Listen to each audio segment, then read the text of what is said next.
Well, if Balance of Terra is one of the best Star Trek episodes of the classic series, then I guess one of the lesser ones is Shore Leave.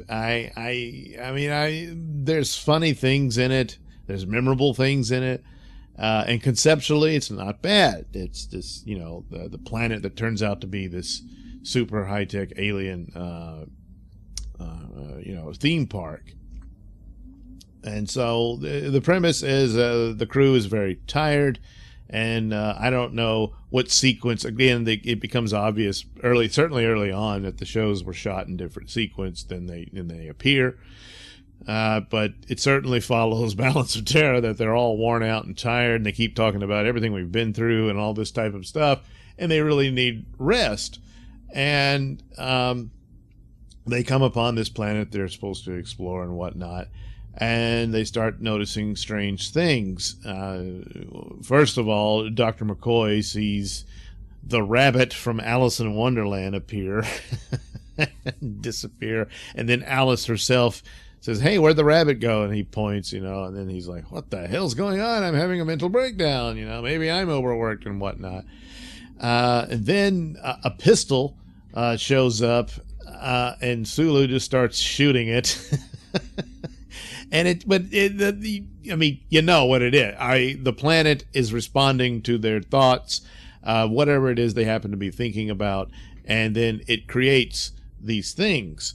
At one point, they get strafed by Japanese Zeros, I believe, and from World War II. And then the big deal is Kirk meets a bully from his academy days, Finnegan, and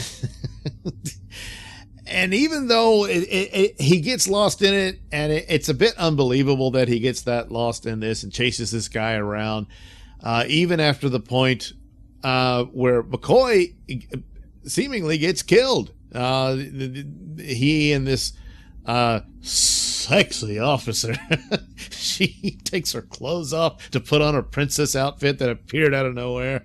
Just don't look, Tee-hee. And so McCoy's like, "Hey, forget about Kirk. Finally, I'm going to get some action." And then, damn it, here comes the Black Knight with his jousting lance and just kills McCoy, because McCoy says, "This is all an illusion. It's not real." Well, yeah and no. It is real. So basically, Dr. McCoy died in this episode, but don't worry, the aliens behind the theme park bring him back to life. So, is that the real McCoy? Get it? So after that, it's pretty bad, and Kirk's like, "Oh no, Bones is dead." And then Finnegan shows up again, and he's still kind of laughing at his opportunity to beat the crap out of Finnegan. Yeah. And I don't know that he would even bother chasing him at that point, stuff like that.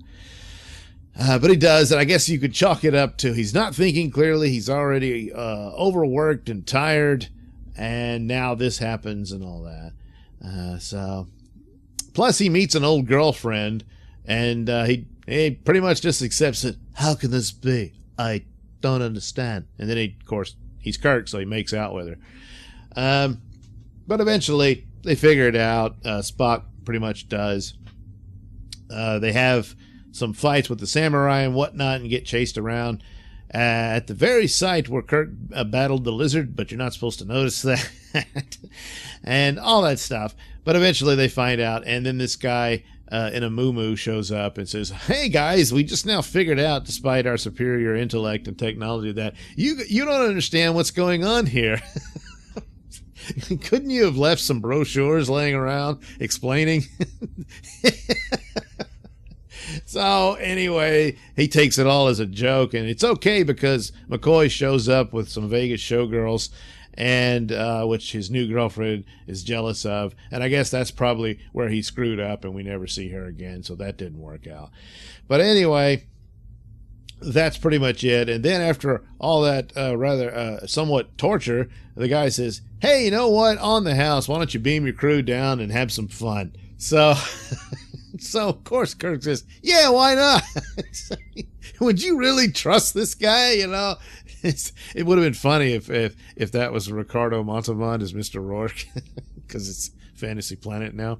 But anyway, then the girlfriend shows up again, and Kirk's like, well, I know what I'm going to do.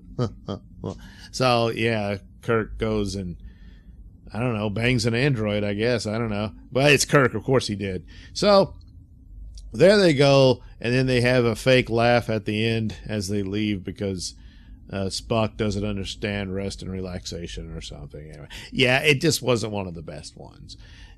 But certainly this fight with Finnegan just sticks in your mind for some reason. But look, still better than what we're getting today. Oh, yeah, so much better. So there you go. Star Trek Shore Leave. Thanks for watching and listening. Say, why not like and subscribe and check out that link description below. That'll take you to my mini stores that have plenty of goodies for you. T-shirts, hats, mugs, posters, stickers, all that goody stuff. Then head over to IndiePlanet.com and get yourself a copy of my comic book Night Night, based on my audio plays of Night Night. Yes, makes sense now, doesn't it? And so check that out. You can get a print copy or a digital. The choice is yours. You can also catch my podcast new episodes every Saturday at RadioMisfits.com, The Mr. Nailsin Show. And of course, you can also watch my videos over at that other platform, BitChute. That's the Mr. Nailsin channel at BitChute.com.